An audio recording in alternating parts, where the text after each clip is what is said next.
Get the sauce. Yo, what's up, everybody? Currently, Yelich strikes out. Sweating the Brewers here. We got, that was the 7th? We got 6 more outs in that one? Yeah, we got 6 more outs. Now, I'm still hopeful about the Brewers because my main reason for betting them was Royals are missing their main bullpen arms. So if you tailed me on Brewers, I think we're still very much alive. We're down 1 in the 7th, so we'll see. But let's get into the reason we're here. We got NHL playoffs first, 2 games, then just 1 NBA playoff game, and then we're going to do the MLB night games after that. So I was a little surprised to see this line here. It's a lot of juice to be laying to the Bruins. I thought Bruins were one of the best teams in the Eastern Conference. Yeah, I mean, I think a lot of people would say like the Bruins aren't as good as last year. Like the Panthers they are probably a better team. Hurricanes are probably a better team. The Rangers are probably a better team. But they were plus 140 in game 1, and they won that easily. I took the Bruins in that game. The main reason I won was Jeremy Swayman. So I took the Bruins again here. If they're going to give me Jeremy Swayman at plus 140, how do I not take that? Like, he's just been absolutely Who is that? insane. The Bruins goalie. Oh, He's the Bruins goalie. Okay. Yeah, he's been absolutely like just insane these playoffs. He's got the ability. The Panthers could play so much better than the Bruins this game, and the Bruins could still win just because he could make 35 out of 36 saves. Like, he's just been that good. So I could see him do it in game 2 again on the road. I don't want to lay any sort of juice with Florida, even though they are the better team off a loss. Like, but I don't want to pay minus 167 to fade Jeremy Swayman. So yeah, I'm taking the Bruins here plus 140. Took them in game 1. They got it done 5-1. Yeah, I think it'll be a much closer game this time, but I still think Swayman just holds it down. Like, I could see the Panthers having like 35 shots, the Bruins have like 25, and the Bruins still win like 2-1 or 3-2 or something. So yeah, Bruins money line plus 140. Clearly, odds makers got to be pretty comfortable on their positions, because after Boston takes game 1, to lay this line out again, you know they're going to be playing against a ton of Boston money at a big plus price. So that leads me to believe that Florida probably wins this, but I don't know enough about it to give. But I would actually go the other way without knowing anything about the NHL, just based off what the line's doing. I'll put this up. I'm not betting this though. But it's a lot of juice. So like, yeah, and then this morning it's at minus 160. Now it's minus 167. So not only are they taking all that Bruins action, you would imagine they are at least, but they're doubling down. They're raising the price on Florida. So I would go Florida here, but I'm not. Next up, Edmonton, Vancouver. What game is this of the series? Game 1. Game 1. All right. So the Canucks are home dogs to start this series in the second round. Totals at 6 for this one. Who do you like? Well, I didn't take a side. I mean, it's game 1, so we're taking the over. Like, game 1 of the series, overs are the move. All 3 game 1s in the second round have gone over. Bruins, Panthers, Avs, Stars, Rangers, Canes, they all went over. So this is just what I think about it. Both teams have had significant time off. Defenses might be rusty. Goaltending might be off a bit. That's what we saw in all these games already. So obviously the Oilers-Kings series was full of overs. Like, we know that the Oilers, like, they have the most firepower in the league. Amazing power play. I think the Oilers can kind of carry that play into this one.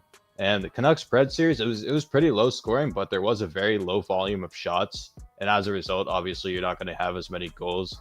And like, what I think is going to happen, the Oilers are just going to really like pour it on with the shots, just keep peppering Seelobs. It will definitely see him get tested more. So yeah, I like the over in game 1 at 6.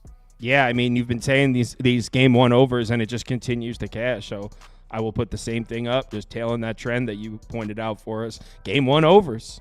So yeah, I would do the same thing there. Our viewers all over Edmonton, 62% to 13%. So everyone's betting the Oilers. And before we move on to NBA, let's see what everyone's favorite NHL bet is. So we got Bruins at plus 140. We have Panthers at minus 167.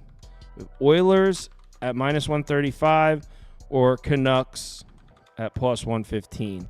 What's everyone's favorite side for tonight's playoff NHL? And then we'll move on to some basketball. Someone say great call on the Angels. Actually, the credit for that one belongs to Prop Beaver because I said Angels first 5, which lost. Angels took the lead in the 6th inning. So Prop Beaver is the one that called that. Prop Beaver butchered this morning. I don't know if he might not even have lost one. He's got to be like 5-1 or 6-1 or something, at least from what I saw. By the way, I like the Oilers to win this series. I know it's like -250, but maybe I think the way I would play, I would just say Oilers -1.5 games in the series at like -120. I think they can win in a 6. So Oilers -1.5 in the series. Yeah. Damn it, Brewers walked the guy. Someone asked, is Toe still out? Yes, he'll be back tomorrow. So everyone's favorite NHL bet tonight is Boston Bruins. So people like the Bruins even more than the Oilers.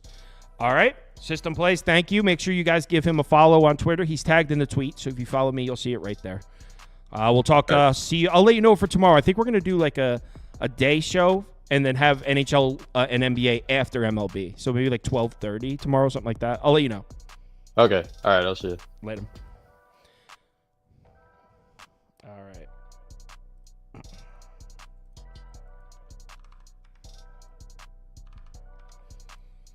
Come on, Brewers. Come on.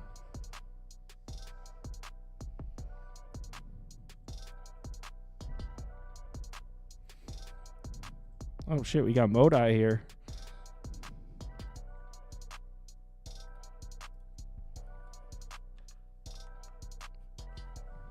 Not much, man.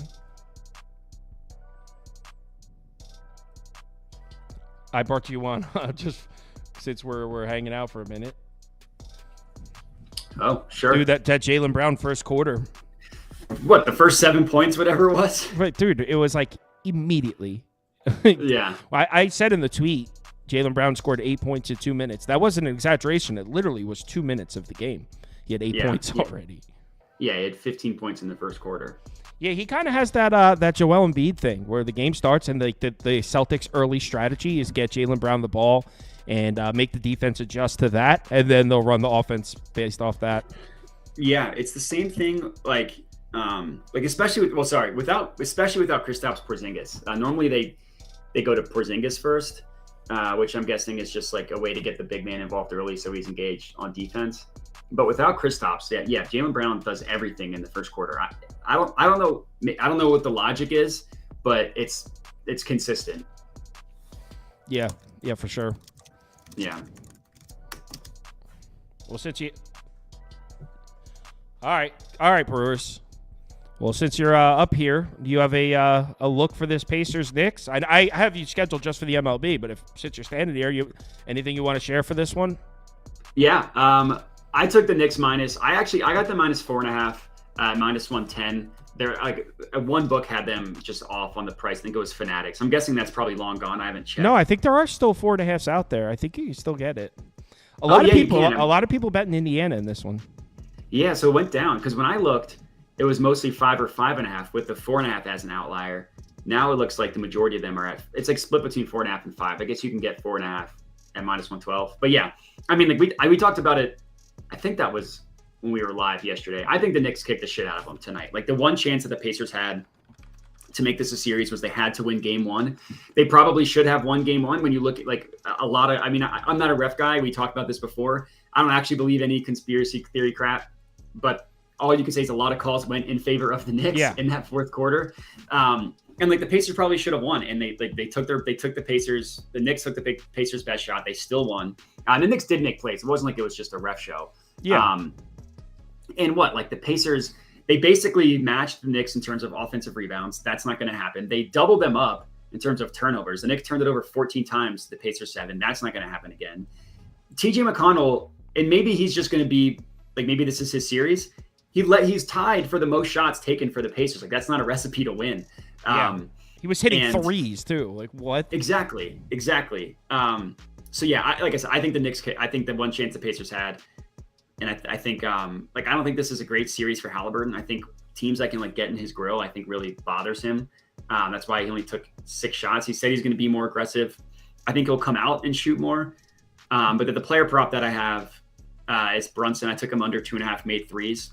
I feel like that sounds counterintuitive because he puts up basically 40 points on the regular, but he doesn't do it from 3-point range, especially not against the Pacers. He took 4. The one he made was a rare situation where, like normally when Jalen Brunson, and you as a Knicks fan probably knows this, but when he shoots threes, he does it when like when they run a pick and roll and he can, the center drops and he can step into it. Like he doesn't have limitless range and he doesn't have a quick trigger either. But the one 3-pointer he hit, he had a hand in his face and they were down by 5 with like a couple minutes left and they just needed a bucket. And he hit a big one. If it goes how I think that the Knicks kick the shit out of him, I don't think he's going to need to shoot. And the Pacers, the way they play defense is they run you off the line. They aggressively double. They send traps. Like they're not just going to let him do what the Sixers did and walk into 3-pointers. And he attempted 4 in game 1. Even if he takes another 5, like he'd have to shoot 60%. I just don't think that's going to happen. The Pacers were bottom of the league in terms of pull up 3-pointers allowed. Literally last in terms of above the break 3-pointers allowed. So that's the player prop that I went. And then the last one I gave out, I posted on Twitter. I didn't put it on my YouTube channel. Was Halliburton over 3.5 first quarter points. That one's a little bit risky. It's kind of just taking him at his word that he's going to come out and be more aggressive. He's gone over 3.5 in 5 of 7 playoff games. And in the 2 he missed, he had 3. So it's not like he's just not shooting at all in the first quarter. So that one is a little bit more risky. I definitely like the first 2 the best, but that's where I went with this game. Solid picks. And yeah, that is what the Pacers do defensively. Put a ton of pressure on the perimeter, force you inside to take contested shots at the rim. Problem is they foul. Yeah. And the problem is that's why they struggle against teams that can shoot the mid-range shot, because teams that are more than willing to okay, you're going to give me the lane. All right, I'll take it off the dribble and then pull up from 16 feet. That shot's going to be there, and that's why the Pacers struggle against those teams. Knicks have been crushing from the mid-range, specifically Brunson. He loves that shot. Yeah, that's exactly where he wants to score. It's why like DeMar had 40 points against the Pacers earlier in the year. Yep. Yeah, and I know that after the game, Carlisle said that like they had some success when they sent traps and they doubled him. But that was also when you saw DiVincenzo get hot. Like he made all his 3-pointers, I'm pretty sure, in the second half. And I think the Knicks are the most dangerous when their offense is firing on cylinders and like OG Anunoby's making corner threes and DiVincenzo's making open 3-pointers. I think the way you beat the Knicks is you say Brunson's going to get his 50 and you just hope that the role players don't do enough, in my opinion. Yeah. I don't know if you agree with that, but that's kind of how I think. Well, I'm on the same side, and I'm more so fading the Pacers offense.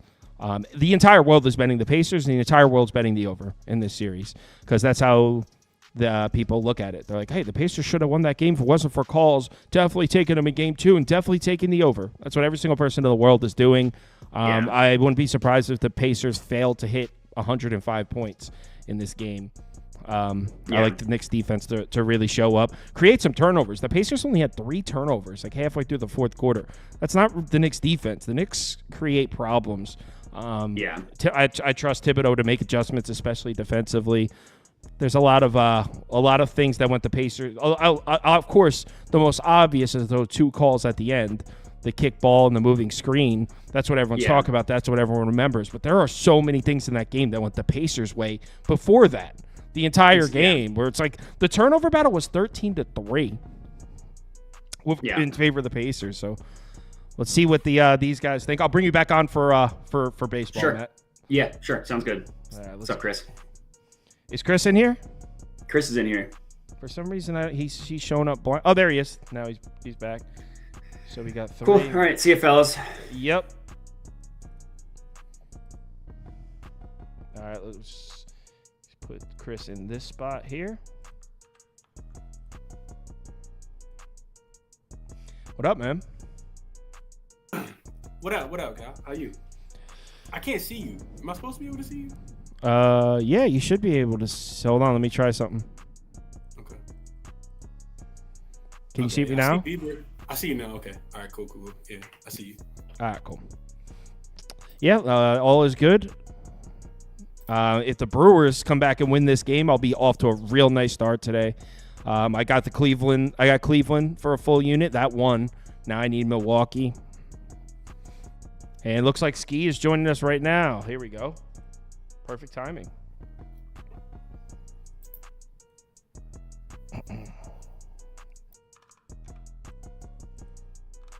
All right, so we just have one game for NBA, and it'll be pretty quick. Where's Ski? There he is. What's up, man? We are good to go. All right, so I am on the New York Knicks here. I laid the points, and all right, just gonna kind of rehash what I said before. I know everybody in the world has been in the Pacers and the over here because everyone remembers the end of that game. Two calls that went the Knicks' way that were huge in the Knicks winning. Completely get it. Pacers played well. Pacers outplayed the Knicks in game one. They just didn't hit their open shots, and the Knicks did. That's what it came down to. But here's the thing. I guess a lot of people are just expecting the Pacers to outplay the Knicks again, and that's where I completely disagree. The Pacers' offense was giving the Knicks problems, and that's where I put my faith in Tom Thibodeau to make adjustments. The Pacers are not going to get all those wide open looks again. The Pacers only had 3 turnovers halfway through the fourth quarter, and the Knicks were able to force 4 of them in the final few minutes, 2 of them coming on the questionable calls. But I expect the Knicks defense to look so much better in game 2. And this Pacers team, I feel like people have short memories when it comes to the Pacers. Like, judging by the way everyone's talking, do we not remember this Pacers team? We've seen it all year. They look excellent one game and then look absolutely terrible the next game. They've been their MO all season. I completely get the value in taking the points with the Pacers, but when it comes down to it, in the closing minutes of the game, I trust basically every member of the Knicks starting 5 before I trust any member of the Pacers to make a play in those closing minutes. And I'm not even saying that as a Knicks fan. You guys know I was betting the Sixers through that whole series, so I'm not scared to fade the Knicks, but the Pacers are just not a team I trust. And in my opinion, we just saw the Pacers' best fastball in game 1, and they still lost. I think the Knicks win this comfortably. I think it could be I think we're looking at double digits. Chris or Ski? Well, I disagree with something you said, and I agree with some stuff you said. I don't think the Pacers outplayed the Knicks at all. The Knicks shot, 48% from 3. The Knicks out-rebounded the Pacers. Pacers fouled a lot. They gave the Knicks 26 free throws. So I don't think you saw nearly the best Pacers game that you're going to see from them. And I do agree with your point that at the end of the game, yes, I trust the Knicks just because of, guys that have been there before. Like I always say, on the Pacers side, really, at the end of the games, I only trust Siakam to go get a bucket. So I agree with that, but that doesn't always translate to covers. And that's how I view this Knicks team. Like, they're not the kind of team I want to lay multiple possessions with. All of their games that they've been winning in the playoffs have all come down to the wire, if you look at that. So I would be betting the Pacers before I bet the Knicks, but I'll look more at the total. And I'm not betting it because of what I saw last game. I bet it the last game because I know what these teams are going to do. I like the over. The Pacers, there's a couple things you can count on. You can count on them to not be very good defensively. You can count on them to play with pace. And those two things obviously point towards the direction I'm looking in this game. But for the Knicks, without Mitchell Robinson out there, they've been playing a little bit smaller, and they've been comfortable playing a little bit faster. And the Knicks lately, I heard Thibodeau say, Rob reminded me, but Thibodeau said he likes when Josh Hart gets the rebounds and they just get out and run. And we've been reminded in previous series that from the Pacers side that, they said that people say you can't win in the playoffs playing up-tempo and playing fast, but they don't believe that they're going to play the way that they know how to play and the way that makes them successful. So I like points in this game. Obviously, I can't expect New York to shoot that good from 3, but I think there'll still be, potentially a lot of points in this one. Over 218.5 or 218 is what I prefer. Yeah, it's kind of tough to argue with an over based on how game 1 looked. Chris? Yeah, and I I agree with some of the stuff that you said as well, Colin. And I definitely disagree with the Pacers that being the Pacers' best game. No, That is the Pacers' best game. That's the best they got. Here's the thing. When the Pacers lose, is typically when you want to take them, right? This team finished 22, and I think they were I know they're 10-0 straight up and against the spread coming off a loss in their last 10 games. But what I focused on specifically was their team total to go over. So some alignment with Ski there, but we see the number like 106.5. So I looked in a couple of different things. So you look at the Pacers off the loss first and foremost, 22, 15, and 1 to the over. And it's always their offense that makes the adjustment specifically. 9 of their last 10 games, they've actually gone over their team total if they're coming off a loss. And if they're a dog, they're 15-6 to the over. That's 71%. That backs what Ski was just saying. But and then you look at the opposite side in the regular season. They faced the Knicks 4 times now. They've actually cleared 107. So it's 106.5. They've cleared 107 in 3 of the 4 games. And the Knicks, they've actually allowed 3 of their 4 opponents to actually go over their team total when they're facing the same exact opponent in the next game. And we saw this happen in all 3 games versus the Philadelphia 76ers. The Pacers went over their team total in each one of those games in the next one. And I think we see a little bit of regression for Tyrese Halliburton. He shot 2 for 6 from the field, only had 6 points. We know that the Knicks are supposed to be a defensive-led team, but of the 20 teams that actually qualify for the play-in, they finished they're 16th right now in points allowed per 100 possessions. I think with no Mitchell Robinson being in there with the second unit, the Pacers will find it easier to score, more rebounding opportunities as well. And this was the thing that really pushed me over the edge. I looked at the Pacers when they were coming off a loss against the same team. And this speaks to Rick Carlisle and his coaching adjustments. They're 5-0 straight up, 5-0 against the spread if they're facing the same exact team. And we saw this in the first round with the Bucks as well. When the Bucks won, the Bucks never won 2 in a row. And this was continuously happening throughout the regular season. They're also 5-0 to their team total in that spot. So I think they make the adjustments. I think the totals are a tad bit too low, especially with it being, I think when I did my show this morning, it was like 222. And then it came all the way down. So I grabbed the 106 right before I started your show. My favorite play on the board today is and I agree with the over as well for the full game, because I don't think the Pacers are going to be able to stop anybody, but I isolated their team total over specifically. I disagree. I think the Pacers are going to really struggle offensively. I think that was the best the Pacers got. I mean, maybe, yes, you could point at Tyrese Halliburton's individual performance, but as a whole, that wasn't a bad offensive game from the Pacers. They played pretty well offensively. I agree. And here's the point, Cal. They did, and they went well over this number of 106.5. That's right. my point. I mean, I feel like every single person I talk to is taking the Pacers and the over in this game, and this line's just sitting. They're just sitting at 218.5, playing against all that. What's your projected score, Cal, for today's game? 117-98. Oh, God. Beat down. That was hold on. But in all seriousness, though, think about what Ski said. He said, "I don't think it was the Pacers' best game. The Knicks out rebounded them and they fouled a lot." Man, that's what these teams are. This is the best rebounding team in the NBA. They're going to out-rebound them again. That's just going to continuously happen. The Pacers are a terrible rebounding team. So that's just going to happen. And then that's what the Pacers do. They're a bunch of hackers. Like they're going to hack. Hackers going to hack, man. So like when you see the Knicks out-rebounded the Pacers and the Pacers fouled a lot, I'm like, yeah, sounds about right. That's what's going to happen in this game. But Cal, okay, all right, I'll give you that. But Cal, hear me out on this one though. You said that you thought that the Pacers didn't turn the ball over a lot. The Pacers finished the season like number 2 in turnover frequency. They don't turn the ball over a lot. Yeah, but three. They had 3 halfway through the fourth quarter. 4 of those turnovers came in the last 4 minutes of the game. They had Knicks not playing a lot of defense. You know, the turnover margin halfway through the fourth quarter was 13-3. Like, okay, maybe, but the Knicks aren't a team that struggle with turnovers. Maybe they're not as elite at the Pacers at it, but that shouldn't be 13-3. That was the Pacers' best fastball, man. That was it. That was your shot. This is over. You can't get 117 and 107, Cal, 10-point win. Like, nah, I 98. Though. I get how it's hard to make a case for the Pacers to stay under 106.5. I get that. It's just, I really like the Knicks to bounce back strong and win this game. And I can't help but notice that these odds makers seem pretty comfortable playing against everyone on the Pacers and over. I'm not even saying I would bet because of that reason. I'm just pointing that out. It seems like look at the comments. Everyone's like Pacers, Pacers, Pacers. Like, I don't know. You know what, Kyle? I'm gonna tell you right now.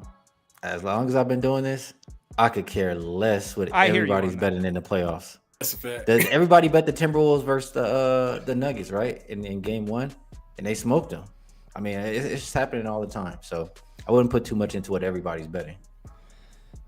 Someone said that was the Pacers' best basketball. Kyle Kirms in quotes. That was their best fastball right there. We'll put that on a T-shirt. And now you're going to see a less. You're going to see a less. They haven't even played at home yet. It's their best basketball. All right. Well, I will say, go ahead, guy. Go ahead. Obviously, taking into account they were on the road. I meant like in that situation on the road in Madison Square Garden, that's as well as the Pacers could have hoped to play. 13-3 turnover, shooting like that from the floor. That's the Pacers have to go into the locker room like, dude, that was the best we got. Like, we didn't win.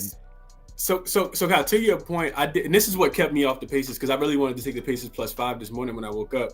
But I looked at road dogs who covered in game one but lost the game. And then their road dogs, of course, in game two, they are just 1-13 straight up, 4-10 against the spread in game twos. So that does say that like it could have been your best fastball, I guess, or whatever you said. It was a great fastball. Congrats, Indiana was a great fastball. It was. You guys played really well, and I'm proud of you. I'm proud of you guys, Pacers. I'm really proud of you. You guys are. What are the Knicks going to do better? Defend. So many open shots the Pacers got. That's what I love about Thibodeau. He's good with that shit. When the Pacers had so many wide open shots, and Thibodeau will adjust to that. I trust Thibodeau in that regard. You trust Thibodeau over the Pacers' second-ranked offense? The Knicks are the third-ranked offense. So that's why we're going over. That's why they both going to score. So you guys both like the Pacers? I'll put the belt up. Go on. I'm not. I'm betting. Wait, hold on. I said Pacers team total. See, you guys talk all this shit about the Knicks, but when it's time for me to put the belt up, no one wants to take it. So it seems like you guys like the Knicks too. You just don't want to admit it. I just know that the Pacers defense is a little suspect, like Ski always said. I'd rather be taking the points with the Pacers than laying the points with the Pacers, though. I'm absolutely not even thinking about laying with the Knicks. That's just my point. All right. If I have to bet, if I'm putting gun in my head, I'm putting the Pacers. Me too. All right. There's a gun to your head right now. I'm putting the graphic up. Yeah, just put the graphic up. We'll screenshot this. Pacers gonna win. Yep. 118 to like 112, and we'll talk about it tomorrow. Good. I'm glad. Good for you guys. I'm glad you guys coming out of your shells, putting a pick up. There we go. This is for the screenshot right there. We'll talk about this later. All right. And the poll, surprise, surprise. Everyone's on the Pacers. Good. File in. We'll talk about this later. For tonight now. This is light work. Cal versus the world. I can't wait for this graphic to come out. Yeah, game might be over at halftime, honestly. All right. So let's talk some baseball now, gentlemen. Oh, make sure you give these guys a follow. I mean, I'm assuming most of you guys watching already follow these guys, but if you don't, Ski Profit, ChrisBeCappinn, their names are right under them. They both have YouTube channels. They both do daily live stuff. So yeah, make sure you show support. We appreciate them taking their time to come on the show. So thanks, guys. We'll talk later. I'm not a I told you so guy, but I'll like the tweet so you know that I know. So you know that I know. I'll be appreciate you having me on, Kyle. Best of luck. Kyle. All right, later. Ski. Later, Chris. All right, let's get Prop Beaver and Mr. Modi back.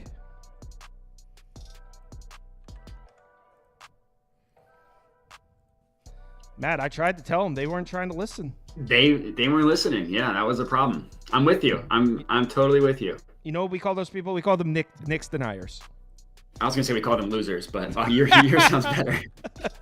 Knicks deniers. They're Knicks deniers. Okay. Hold on. Where's Prop Beaver at? He's here. Yeah, there he is. That was a good discussion, though. It's always nice when there's disagreement. Yeah, and it's always nice when there's a disagreement and you're right and they're wrong. All right, D-backs versus the Reds. That's where we're starting. By the way, Prop Beaver, nice afternoon. There was a couple nice calls in there that you had. I mean, I'm on pace to have a losing afternoon, so I don't know. Really? I'm not out. Yeah, I don't think I'm having a very nice afternoon. The Tigers first 5 was sick. The Angels money line that's 2+ monies right there. I didn't play the Tigers first 5 because Reese Olson didn't get run support, and then today he got 4 runs off of Bybee's scrub ass. Really shows how good a state Bybee's in right now at home. Jesus Christ. Stop. It was a bad start. It happens. He's bad. But that's besides the point. So yeah, why don't we get started here? And you guys already know what my bet is because I did a video on this last night. So I'll go ahead and put it up. Proppy, I don't know if you even saw this video. Me and Andy did this one. No, I didn't. How do you not like the first 5 under here? Both of these lineups are terrible, and both of these pitchers are surprisingly throwing pretty well. Jordan Montgomery had 1 bad start against the Dodgers. Let's cut him some slack. Before that, so Jordan Montgomery missed the beginning of the season, in case you didn't know. He's only got 3 starts so far. The first 2 were excellent, and they were both on the road. So this is a dude that went on the road twice to start his season. 2 gems. He pitched well. Then he got hit up by the Dodgers. So you got Montgomery coming off his first bad start of the season. What better spot to bounce back against the Cincinnati Reds than to pitch against the Cincinnati Reds, which is the Reds are the worst lineup in baseball right now by like 6 different splits. They're the worst home lineup. They're the worst against lefties. They're the worst against righties. They're the worst in the last 14 days. The Reds lineup is so beyond pitiful that you almost feel bad talking about it at times. Like, I hope they get help. I saw it firsthand yesterday. Oh yeah, that was a really sharp call on that over, by the way. I was 1 run off. If anything, I mean, it vindicated it how sharp I am. I mean, just 1 run away, despite betting on an offense that's handicapped. I mean, truly says a lot about me how brave I am. Did you say that shows how sharp I am? I only lost by 1 run. Is that what you said? Yeah. Sometimes the sharpest Loser guys mentality. they lose by the slimmest of margins. You don't know ball. It's true. I think here I go D-backs or pass. I mean, as Kyle was alluding to, the Reds are a disgrace. This team doesn't know how to hit. Christian Encarnacion Strand is now out. He's one of the team's best hitters against lefties. That is really bad. So this is just already a bad lineup against lefties. Now you take him out of the mix. Graham Ashcraft, you never know what you're going to get. Thus far, what we've seen from the trend is that he's good on the road, has been pretty bad in his home starts. The D-backs lineup against righties definitely hasn't been great, but they did hit up Waldron. They got 6 runs yesterday. Maybe we're starting to see some signs of life from them. I do agree with Kyle. This is a nice bounce back spot for Jordan Montgomery. We have seen the Reds perform better against lefties and righties, but as I just mentioned, I mean, Encarnacion Strand, he's a big part of that production. He's now out. And then on top of that, what was the other point that I was going to mention? They've been held to 1 or less earned runs by 4 straight lefties. So whatever production they were having against lefties seems to have cooled down. So, yeah. What's so funny? Present it to the class. Dude says Beaver's voice makes my knees shake. It's that homie with the big feet. Oh, God. Mo, to be honest, I said in the video that I like the first 5 under, and depending on what happens in this game, I don't think it's a crazy spot to look for a Reds live bet if you get them down, by the way. That's what I said. But first 5 under is my pick. Modai? Yeah, I mean, you kind of made my point or my play for me. I have Jordan Montgomery over 15.5 outs. I also don't hate him with under 2.5 earned runs as well. I feel like you could really go either way.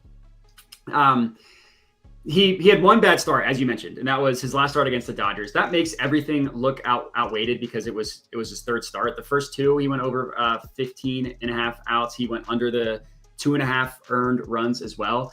And the Reds offense, like I said, you made the point for me. They're terrible. They can't hit lefties. They're literally worst in basically every single category, except for WRAA, weighted runs added. They're 2nd worst. So congratulations. They're worst in literally every other category against lefties.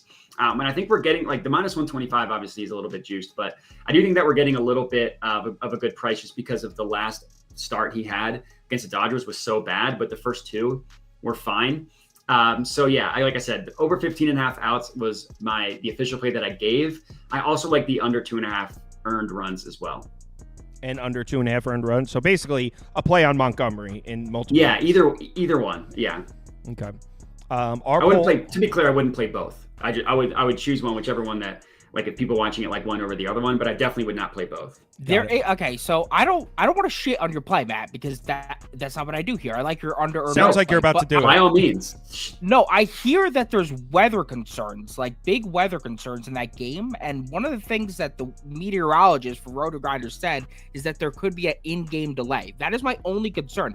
What I was going to tell the people is that I would lean the earned run more than the other thing, because with the earned run, I mean, you have the chance of the delay. Hey, he leaves the game early.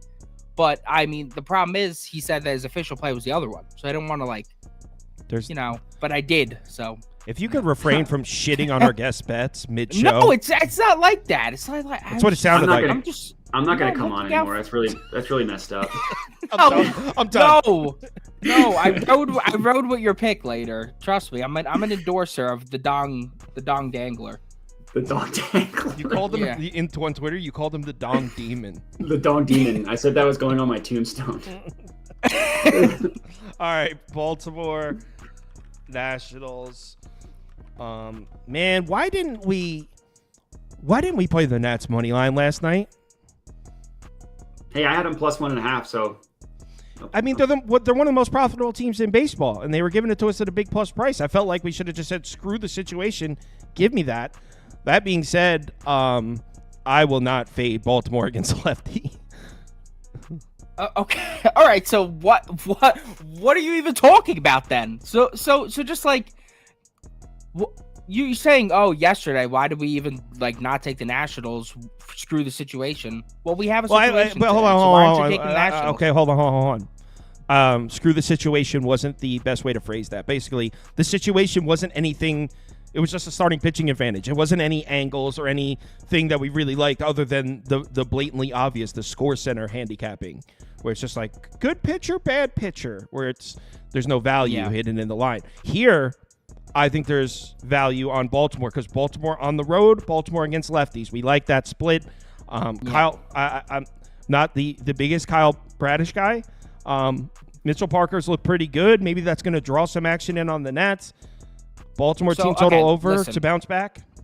Take a little listen, Lou here. I wanted to bet the Orioles' first 5 team total over 2.5 at plus 110, but I don't like the fact that this total was at 9 like 5 hours ago, and now it's at 8. So I'm not going to bet that. Sure, was that 9? Yes. I went on action, and it was at 9, and now it's at 8, and I don't have any reason to explain that. There's no injuries of any sort. There's no weather concerns of any sort, so I don't really know what that's about. Well, I'll confirm that.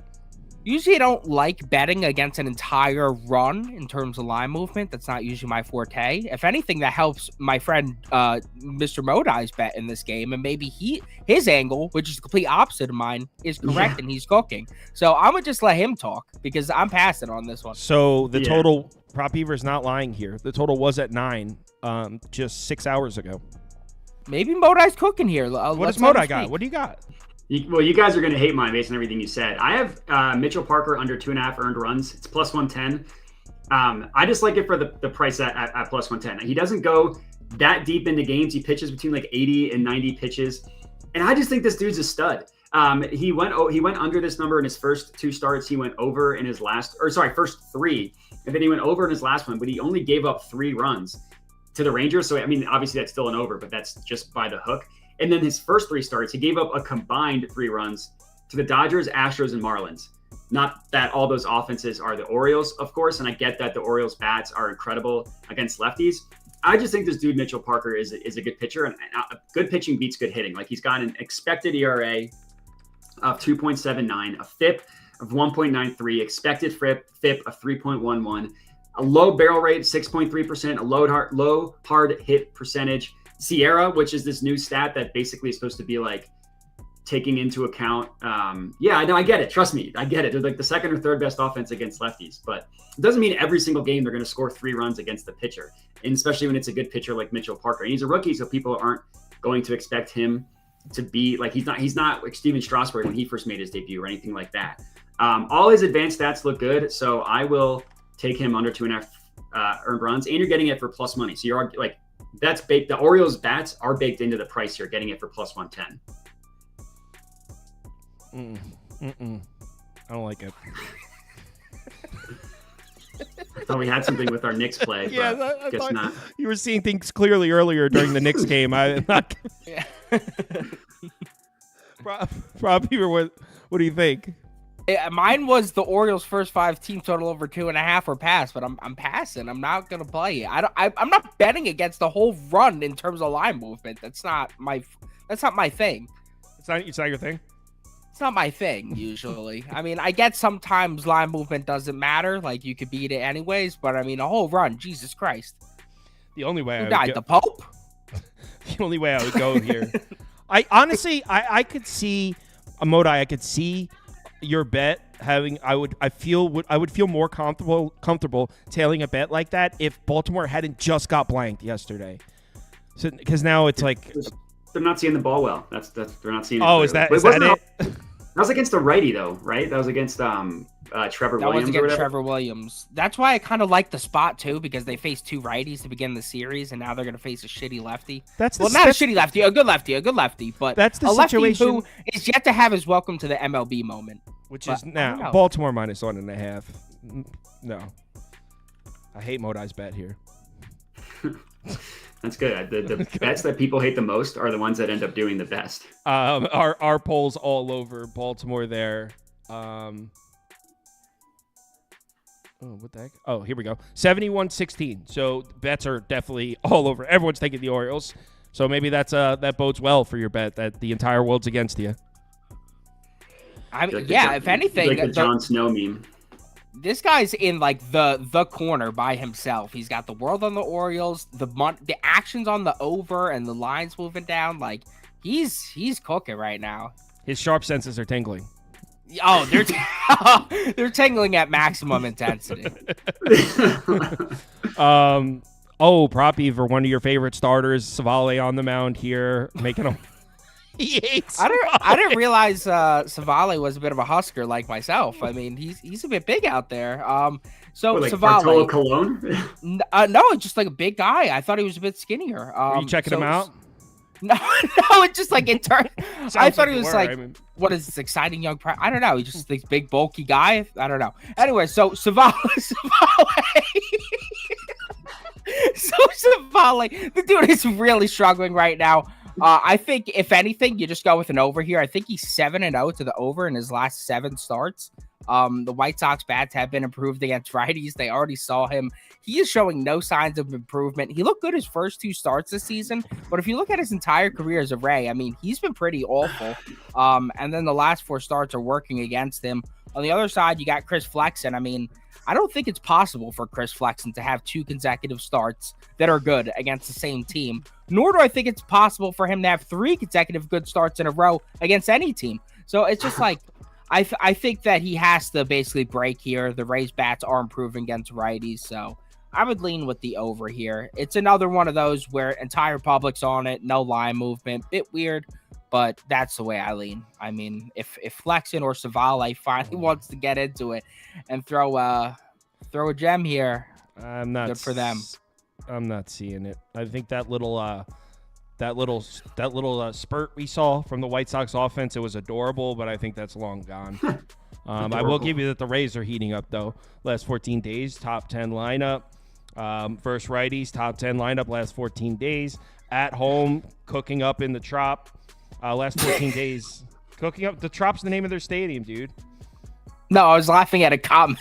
So, The comments are on fire today. so Yeah. I mean, I like the Rays here, and I think maybe the Rays team total over off of Flexen, because what Prop Beaver said is spot on. Like, there's no way Flexen is going to go out and deal 3 times in a row.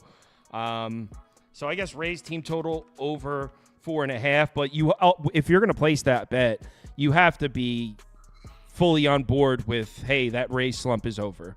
But we're coming up on 2 weeks now where for the most part, they've been hitting. They did sweep the Mets. The offense was hitting throughout that whole thing. So I think the Rays slump is officially over. And if that slump's over and we take a step back and look at it, this is a Rays lineup that's been very dangerous at home.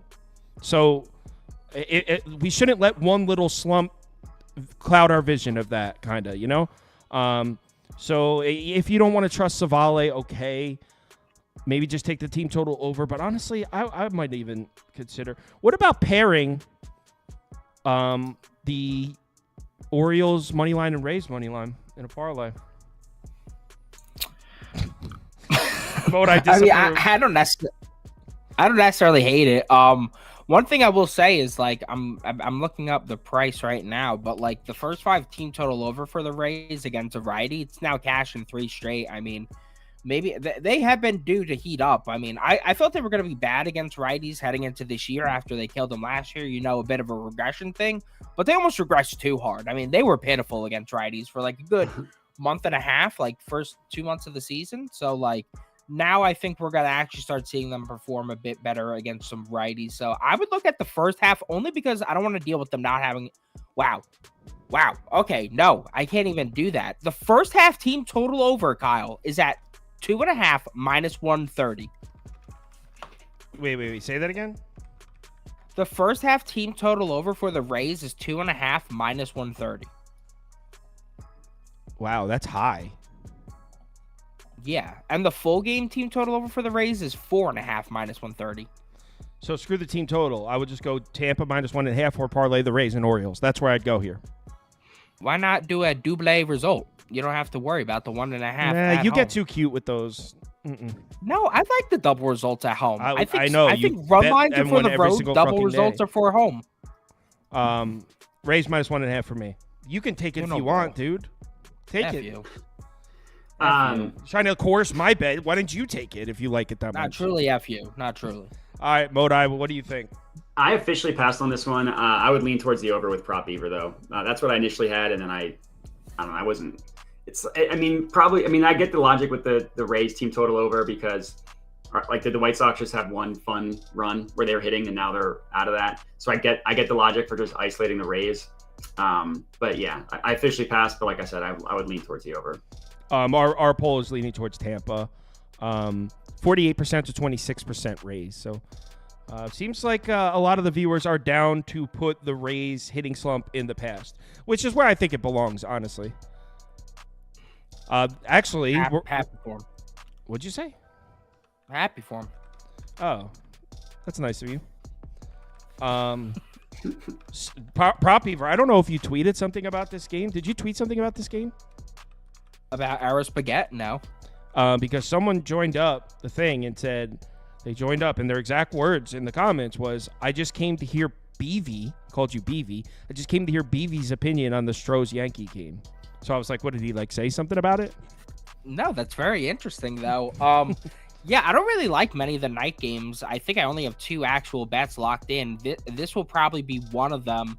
I'm probably going to roll with the Yankees first 5 team total over 2.5 minus 110. I think Arrigetti's definitely getting a bit unlucky. The guy's barrel rate is low. His xERA is low. His xFlip's low. His home run per 9 is low. There's no denying that. The dude has some horrible BABIP luck right now.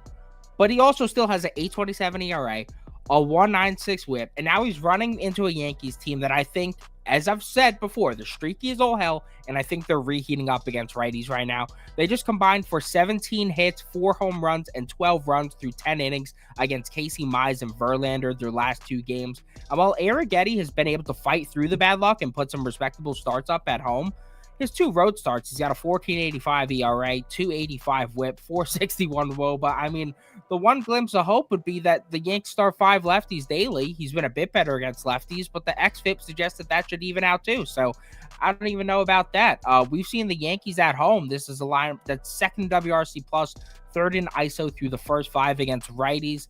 And I believe that they've cashed over 70% of their home games in terms of the first 5 team total over. 2.5 against starting right-handed pitchers at home. So that would be my angle here. I didn't get to look into the Houston matchup against Rodon. I know that Houston is definitely better against They're going to smack him up, bro. But you're also catching Rodon at home. I consider either the Yankees team total over in the first 5 or the over in the game at 9.5. Dude, Astros are going to hit up Rodon. Now, whether you want to put any faith in Arrighetti, I completely get your bet. But Astros are going to hit up Rodon today. Modi? I'll take Rodon under earned runs. Yeah. No, that's not what I have. I got a dong in this one. 0-2 to start today. You got a dong. I got a dong. The dong demon is on Juan Soto for this one. There are a couple good weather games for home runs. This is a good one specifically for lefties. Wind blowing out to right field. Kyle Tucker just hit one yesterday. He doesn't hit lefties super well, and Rodon doesn't give up I don't think he's given up a home run to lefties, which is why I didn't take Tucker or Jordan. But I do like the Juan Soto one a lot. He's got 3 home runs in his last 2 weeks, which is not a super high number, but it's not terrible. But a lot of his advanced stuff is great. ISO rate, which I know a lot of people are like, one comment was like, Modai just talks a bunch of jumble about stats and then says, I like for him to hit a home run. But that's kind of what baseball is. It's just advanced stats. But they have like Soto has an ISO rate 26.5% last 2 weeks, barrel rate of 14%. That's just within the great but not excellent category for barrel rate. But he leads the MLB in terms of hard hits over the last 2 weeks with 26. He's got a hard hit percentage of 60.5%.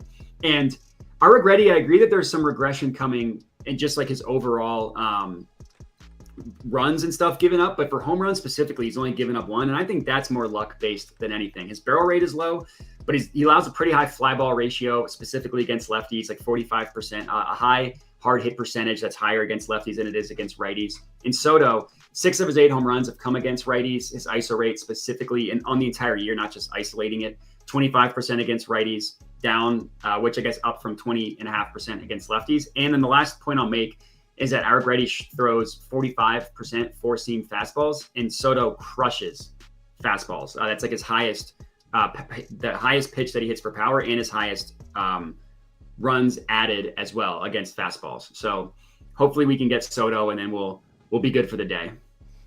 Let me learn you guys something real quick. Soto was going 0 for 5, 4 strikeouts. What's that, pork chop? All right.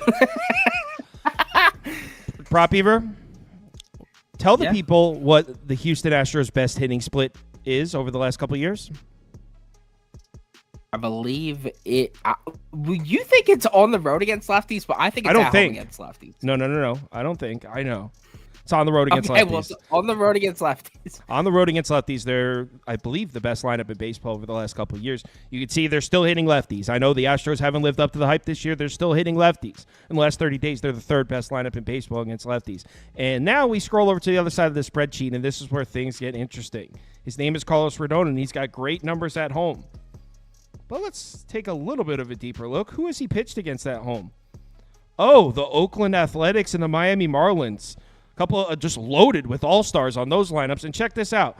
Look at Carlos Rodon's numbers this year against bottom 10 lineups versus lefties. One of the best pitchers in baseball. 2.25 ERA, 0.83 whip, 3.20 expected FIP. But against top 10 lineups against lefties, 6.11 ERA, a 1.92 whip, and a 5.28 expected FIP. So lineups that can hit lefties, hit Carlos Rodon. Astros are putting up a big number today. Am I going to do it? I think I'm going to do it.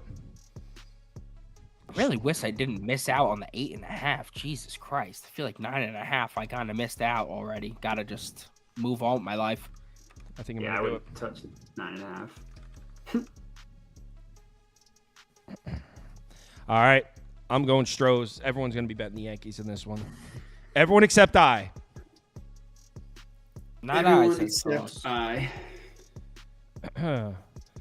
I respect. Wow, that. Todd S. Fox in the comments said he took Houston reverse run line. Todd, Does that mean Houston minus 1.5? That means take Houston minus 1.5. Todd, I respect you. Just know that. Todd, I don't.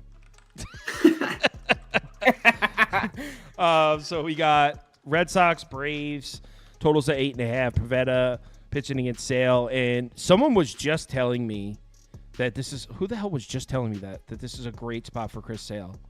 Was that you, Andy? Well, someone was just talking to me that they love the strikeouts for Sale in this game. that's my play. So I don't know if that's what he was talking about. It was System Plays. It was System Plays before he went live with the NHL. He likes, so he's on the same play. He likes Chris Sale strikeouts, I think. Oh no, he likes the under in this game. That's what he likes. Sorry, go ahead. No, I mean I have Chris Sale over 7.5 strikeouts. It's minus 105, which is what I got it at. I get that 8 is a lot. It's a high number. Sale has gone over 8 in one of his starts, but in 3 separate times he's gotten to 7. And all his advanced strikeout stuff is pretty electric. Strikeout rate of 29%. That's 12th best currently. That would have been 7th best last year. Swinging strike rate of 15.2%. And just for context, that's in the 93rd percentile of all pitchers who qualify. That's per props.cash. Called strike plus whiff rate in the 96th percentile. Even as he's older, strikeout stuff is still really good. And first of all, it's a revenge spot. I don't really know how much that matters. But the Red Sox strike out a ton against lefties. They strike out the most on the entire year at 29.4% team strikeout rate against lefties. And then over the past 2 weeks, that's down a little bit to 27.4%. That's still a bad number. That's 4th worst in the MLB. In 6 of 9, that's very nice. Lefties against the Red Sox have cashed their strikeout prop over. So 7.5, again, it's a high number, but I think it's a good spot for Sale. So I agree with System Plays. He actually took the under in the game, but that was the reasoning he said, because he's like, Sale should strike out 10. Sale should have 10 Ks, bro, or however he talks. That's System Plays, mister. Ks does not always translate to limiting runs. Let me tell you that. I found that out the hard way the first 2 years. Prop Beaver, what are your thoughts on the Braves lineup? Do you think they're out of it? No, I think they stink against righties still. I mean, Jesus, when are they going to show signs of life? The books put their nuts on the table yesterday. They were like, Cutter Crawford is going to get shelled. We're going to put his K line in something ridiculous. We're going to put his earned run line in something preposterous. And he did fine. He actually did phenomenally. I mean, the K line cash, the earned run line cash, you look great. And honestly, it made me feel like an idiot because I should have been right with everybody on that K line. It was a great line. He killed it. And he's a great pitcher against. No, that's not what I was doing, Modi. Honestly, I need to No, I'm an overthinker. Modi is an attacker. He's a cold killer. I'm an overthinker. That is the issue here. So yesterday, that was my issue. I didn't get to it. You did. But yeah, the Braves still aren't hitting righties. They didn't hit Cutter yesterday. Pivetta is a different thing simply because he's coming off injury. We haven't seen him in a while, but I don't think they're throwing him to the Wolves unless they thought he'd be they thought he could pitch decently well here. I mean, the Braves just aren't hitting righties right now. You just had the ranks up on the screen. I believe they're bottom 10 in most categories against righties over the last 14 days, maybe even over the last 30 days. Yeah, they're 24. This slump is really coming up on a long time now. And Pavetta's a guy that we've always wanted to back on the road. If we go back to last season, his last 10 starts, this is a guy with a 29% K to walk rate, a 2.8 xFIP, 2.79 ERA, 2.63 WOBA. Can I add something to that? Because you brought up his at the beginning. I wanted to add something to what you just said. His walk rate. Nick Pivetta has a 2.44%. Ooh, I'm sorry. Let me scroll over. Nick Pivetta has a 2.44% walk rate on the season. Look at the Braves' numbers against righties that don't walk, guys. This is on the full season, too. This isn't just the last couple of weeks. So the Braves have had much better numbers against righties that where they can draw some walks. Against righties like Pivetta that don't walk people. Now, it's Pivetta 2.44 is insane. It's a small sample size, but go on. 2.44 is godly. It's unheard of. Yeah, but I mean, even going back to last season, there's a guy who has great command. So yeah, I think Pivetta could pitch pretty well here. I mean, limit them to 2, maybe 3 runs. On the other side, we got Sale, and he's been pretty goddamn good. Last 3 starts, 2.37 ERA. He also has a 27 plus K to BB percentage, 2.63 xFIP. The thing with the Red Sox, if you look at their surface number against lefties, they're pretty good. I believe they're 11th in WRC plus. If you isolate that to the first 5, they're even higher. But I like to split it up into talented lefties and pissed lefties. If you look at the pissed lefties, we have Martin Perez, Tyler Anderson, Cole Irvin, Alex Wood. They killed those guys. 7.63 ERA, 191 whip, 1.5 home run per 9. If you look at the talented lefties they faced, Imanaga, Detmers, you could even throw Kyle Harrison in there, but I didn't even include Kyle Harrison here. 18.2 innings of 2-run baseball with 26 Ks. You include Harrison, that goes to 23.2 innings of 3-run baseball with 33 Ks. So, I mean, I just think that if you're a talented lefty, you could attack this Boston lineup, even with some of the new guys they added. Like, they got Grissom back in the lineup. He's a guy who's better against lefties, which is good. Cooper they added. He's pretty good against lefties. But still, this is Sale. He's at home. He's rolling right now. Yeah, I think first 5 under here is the move at 4.5 minus 115. They're saying that you were cutting in and out the last few seconds of your thing there, but you're coming in clear to me. Modi, you hear him fine. I could hear him fine, yeah. Sorry, Chiefs. I don't Yeah, know what Nate. that's about. Yeah, all right. Hopefully, You just, it's all. just reset it. Yeah, they're saying it's all of us, but I have excellent connection, so it must be a YouTube thing. Refresh your.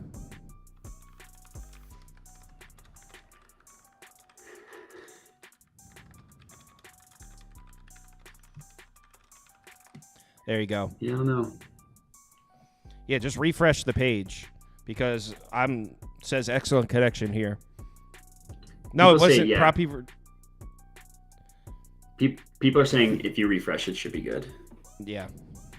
Yeah, it's a YouTube thing. Prop Beaver just left. It wasn't his mic. He was so embarrassed that he thought his mic cut out. All right. So anyway, I think the move would be to go here. By the way, if we don't trust the Braves bats right now, which all of us, I mean, the numbers are pretty clear that the Braves bats can't be trusted. I'm sure they'll come back around at some point, but how do you not go right here? Boston plus 1.5. If we're expecting a low-scoring game, we don't expect the Braves to put up a big number. Boston plus 1.5. Yeah, I don't hate that. So yeah, Boston. I just think the bullpen edge is pretty gross. And the Braves, while they have been pretty shit lately, the only reason they've actually been scraping together some form of wins is they've been hitting bullpens late. But yeah. Nobody's mic is messed up. It's just your YouTube stream, man. Refresh the page. Yeah, people. So what was I thought it was me. That's why I just refreshed. No, my shit. it just started happening while you were talking, but it's not. We have excellent connection. It's just YouTube was messing up. So what did you say your lean was in that prop you were? Oh, first 5 under 4.5 minus 115. You did say that. I was gonna take the sale K's, but the problem is the umpire here. That's the only thing where I didn't get to it. If I was getting plus money, I'd take it or the low vig, but that low vig is gone. So yeah. What is it, Angel Hernandez or some shit?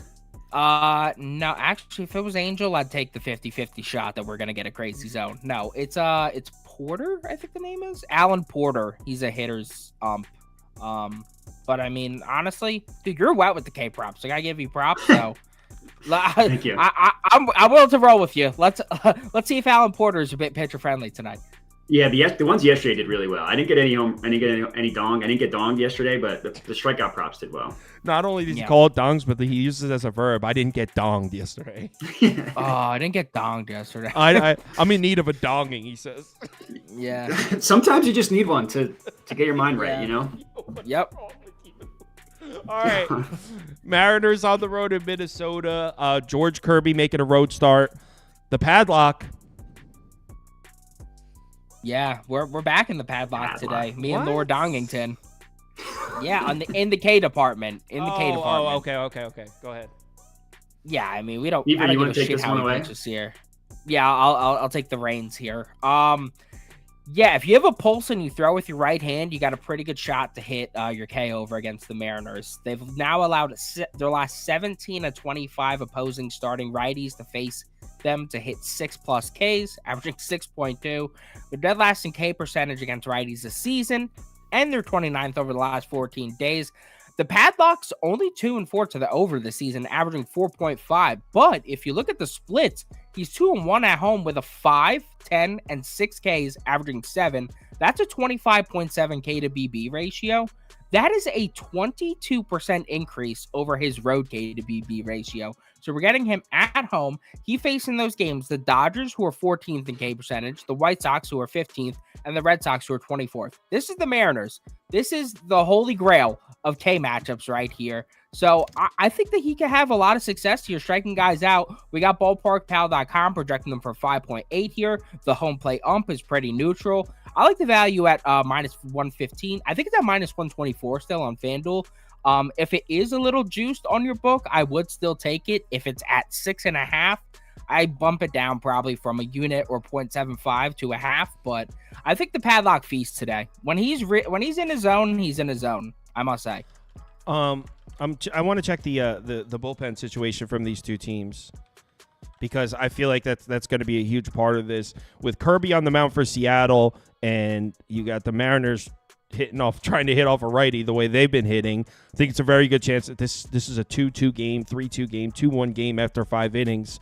So I think a big part is going to be the final inning 6 through 9. The Mariners have no Munoz, no Stanek. Oh shit. Like, oh shit. And Minnesota should have all their guys back.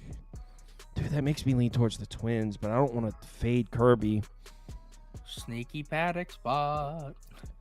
You know what? Could be. Let's go. Sometimes you gotta put the padlock on your door just to feel extra safe at night. Twins. That's disgusting. Ugh. It's the padlock. It's the padlock. Our poll's all over the Mariners, so it seems like most of the community is on Seattle here. I'd be on my own little Minnesota island. Last game, Giants Rockies. The Rockies whisperer failed us yesterday. Yeah, Dude. that was tough. I am heartbroken. That was piss. It's like one thing, right? It's one thing if they score a lot and like Dakota Hudson's just an embarrassment and a disgrace, because I expected that. I deep down in my heart, I knew Dakota Hudson, you're a disgrace. You're gonna let me down somehow. The bat's doing nothing. Are we fucking kidding? Against the four-seam fastball pitcher like that? That was bad. Sorry, everybody. Full unit on that yesterday. That sucked. It's a bad bet. It happens. It's a bad bet. Well, we're that. That sucked. Well, you get to Can't believe I redeem got that yourself, hype though. About Colorado baseball. You get no, to I'm not. I'm passing on this Dude, game. with Lambert on the bump, you're passing. Remember, it's a stud. Pass. So you don't Pass-a-roo. you don't think the Rockies get their revenge here? Even if they did, I'd be happy knowing I didn't even watch the game. I don't think you understand what watching an hour of Dakota Hudson baseball did to me yesterday. I questioned my life. I was like, did I really do that? I bet on this guy. I bet on this guy. This guy, the one who was We've all been like, there. he was in probably, I want to say 7-0-2 counts yesterday that he managed to get to a full count. Like, it was so impressive how bad he is. I can't do it today, folks. I love the Rockies for what they did the first 2 weeks of the season. What they did yesterday, they're in timeout. So Prop Beavers officially put the Rockies in timeout. The Rockies whisperer has put the Rockies in timeout. Mm-hmm. Timeout. Modai, what do you think? Jordan Hicks over 4.5 strikeouts plus 115 odds. The only team over the last 2 weeks that's striking out more than the Seattle Mariners would be your Colorado Rockies. Literally the only team that's striking out more over the last 2 weeks. They have a team strikeout rate of 30.9% against righties. That's terrible. Also, they have the highest strikeout rate on the entire season as well. So it's not like it's just the last 2 weeks they've been striking out a lot. And then you got to go through the lineup. They have 4 guys who strike out over 30% of the time. They have another 2 that strike out over 27% of the time. And actually all 4 that strike out over 30 are actually 33% and higher. That's 6 of 9 guys in their projected lineup. That's another very nice number that are considered strikeout guys just by Fangraph standards, what they consider a high strikeout rate. 5 strikeouts is Jordan Hicks has hit that in 4 of his 7 starts.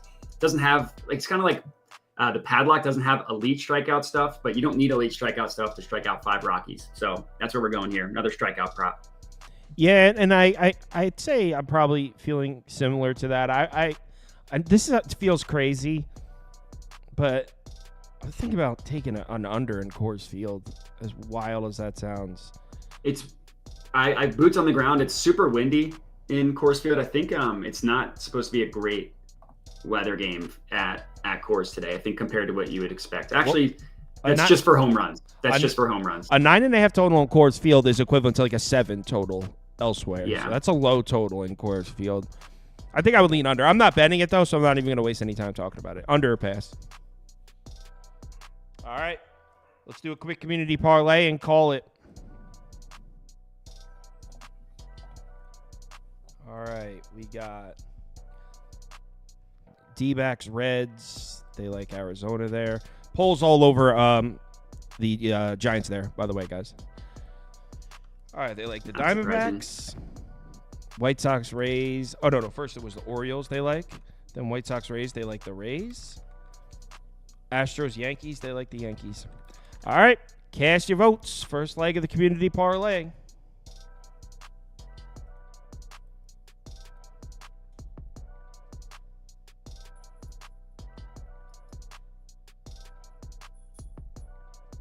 Yeah, somebody in the comments said, and they're right. Unders have been hitting a lot. I don't know. Yeah, I remember hearing that. At Coors Field, yeah. I think it's mostly just because the Rockies can't hit, like what they get shut out yesterday. It's a disgrace. Yeah. It's easy to go under. You really took that loss hard last night, huh? It was so bad. It was so bad. You know what it is? It's just like I didn't realize. Like I've never watched. I don't really watch these boring ass pitchers, right? I like to There's so many games on. A lot of them happen to go on at the same time. I like to watch the more exciting guys, right? So I don't get to see the Dakota Hudsons of the world a lot, right? I never really put together when you have like a 13% K rate, just how bad it is once you get to like these 0-2 counts. Like he just had no clue what to do. He just dances around the entire time because he doesn't have anything to get the guy swinging or missing. So it's just like this constant weaseling battle of boring nothingness. It was just a waste of my time. It made me so angry. In case you guys were wondering who blew the community parlay yesterday, it was the Baltimore Orioles. And the first poll winner is the Baltimore Orioles. Mitchell Parker masterclass tonight. All right, so this one is going to be Braves. I'll tell you what, Mr. Modai, if they move the total down and he doesn't have a masterclass tonight, I'm going to be fucking pissed. That's fair. Yeah. All right, there's not many options. So there's only 3 left. And what we're doing is we're going to take the winner of this, and then I'm going to put the remaining 4 and take first and second of the next poll. So vote 1 in here. The winner of this poll gets in.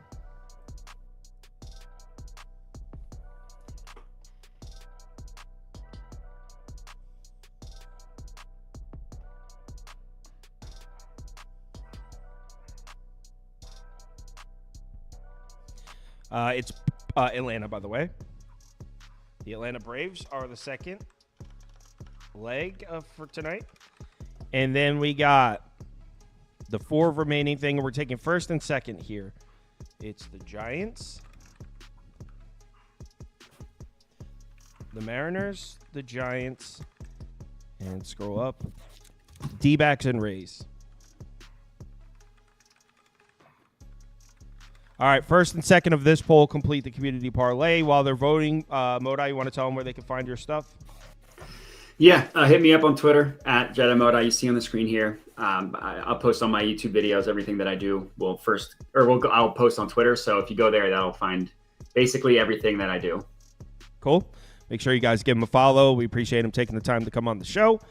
It looks like it's going to be Giants and Rays. I'll give it just a few more seconds, but that's what it looks like we're looking at here. 5, 4, 3, 2, 1, and poll. It's Giants and Rays. All right, Giants and Rays. That would be plus 412 on FanDuel. All right, a nice chalky one. Let's see if we can get one on the board here. We just need to see one go through the net. Orioles money line, Braves money line, Giants money line, Rays money line, plus 412 is the community parlay. Are we doing a? Did you cook one up, Prop Beaver? I sent you it, yeah. All right. Prop Beaver's underdog pick'em, which has actually been successful recently. Yeah, not disgraceful. How do you like that? Ah. Let me find the underdog graphic. Where the heck are they? I have them.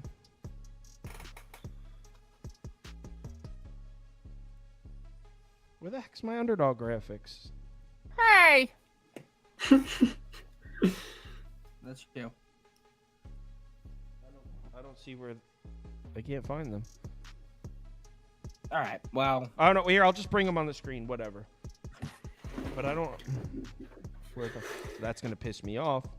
All right, well, let's bring it on the screen. There you go, Prop Beaver. Go ahead.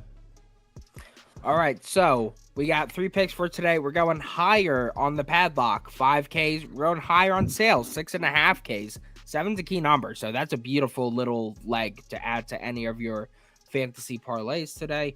And then the one under that, I can't currently see right now, but from memory, I believe that it would be Eric Reddy. Eric Reddy, higher than 2.5 earned runs allowed. Guy just can't catch a break right now. Yanks are rolling. So those are our 3 picks for today. So you went Arrighetti under or higher than, I see. Yeah. The guy can't catch a break right now. Wouldn't that mean? Well, the Yanks are rolling too. I don't know about all that. I mean, I don't last 2 righties that saw them got their face punched in. A little face punching. If you don't have an Underdog Fantasy account, it's available in any state highlighted in this map that I'm currently streaking to fit on the screen. If you don't have an Underdog Fantasy account, you're in one of these states highlighted in yellow, head over to the website or download the app, Underdog Fantasy. When you make your account, make sure you use the promo code BET, B-E-T. That'll get you a $100 deposit bonus match. So if you deposit $100, they will give you a free $100 to play with. Thanks for watching, everybody. Tomorrow, 11:30 a.m., no afternoon show tomorrow. It'll all be in the no evening show. It'll all be the earlier time because it's Thursday. That means we have day games. Be sure to bet responsibly tonight. I'll be posting. I don't think I'm only posting one more MLB bet for the night, though, but I'll be posting on KyleKirms.com. Yeah, bet responsibly tonight. See you guys tomorrow. Later. Yeah. Let's go, Knicks.